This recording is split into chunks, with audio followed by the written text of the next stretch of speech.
In the shop where today I'm installing a set of RacerTech Dual Rate springs on my Polaris RZR with the Fox podium shocks. Kit comes with the detailed instructions. It comes with 8 springs and it comes with 4 spacers. Now these small springs are all the same weight. They're a heavier weight spring, and the lower rate is your lower springs. They're longer springs, and the longer springs have different weights for the front and the rear. These front springs have a 240 weight.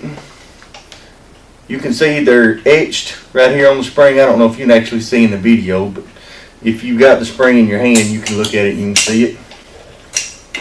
Then the heavier springs are going to go on the rear, and mine are a 280 weight.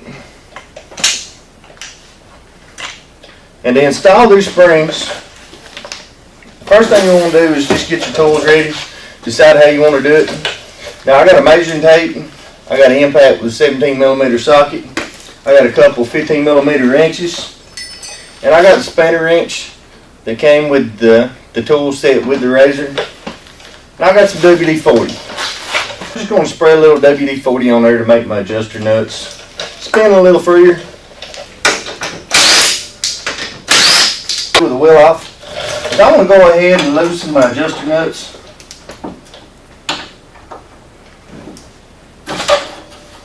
Because it's a little bit easier to loosen them with the shock out in play with the upper and lower bolts.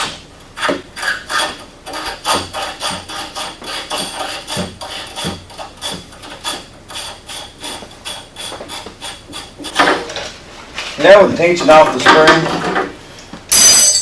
I'm going to go ahead and remove my lower shock bolt.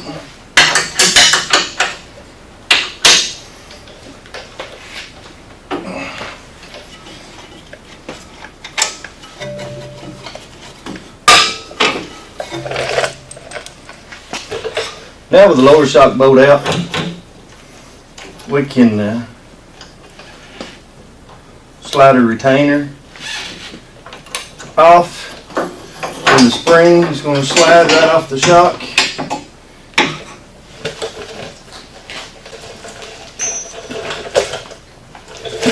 Here's a little comparison between the RacerTech springs and the factory springs. These get fatter toward the center, where the RacerTech is uniform all the way up.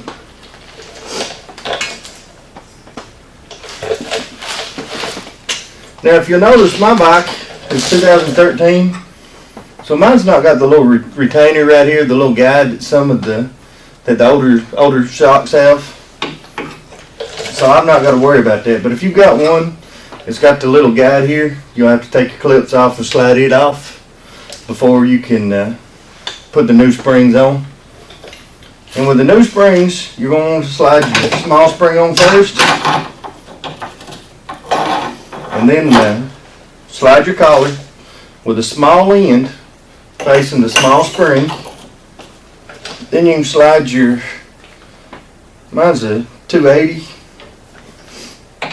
and slide my 280-pound spring on. As you'll see, I've got a lot more spring here, so I'm going to have to loosen my nuts up a little more. We can get a retainer back on. And make sure that you put the retainer back on the way it comes off. Just slides right back down on. Then your new springs are just going to set right there on the retainer.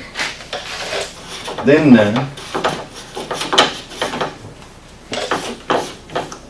tighten your nuts back up, or just your bottom nut. You ain't got to spin both of them.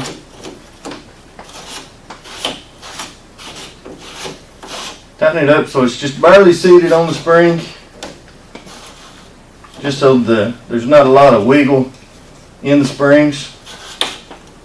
That done, I'm going to go ahead and stick my bolt back in.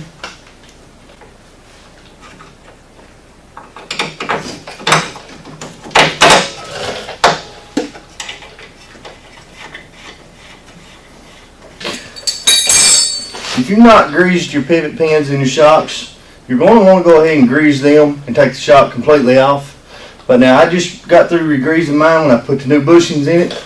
And I haven't rode it a lot, so I'm going to, mine's still good, so I just slid them back on. Now you're going to want to take a measurement with the nut just loosely touching, just enough to keep the springs from moving up and down. You're going to want to measure from any point. It don't matter where you measure from, just make sure it's a good point so you can measure from it again. You can use the top of the shock, you can use a shock bolt, or you can take a marker and you can mark your line however you want to do it. That way however it works best for you. And all this is to set our preload. This isn't actually useful for nothing else but just to set our preload, to see how much this nut moves.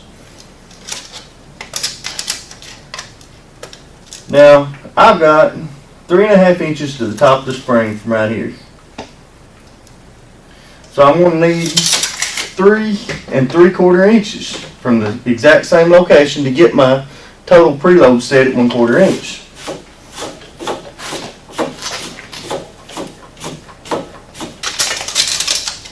Just to try mine, I'm going to go ahead and up it to a 1/2 inch instead of a 1/4 inch preload.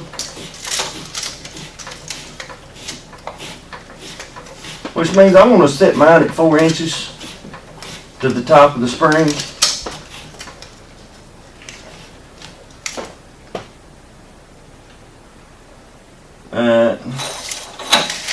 There's a 1/2 inch preload.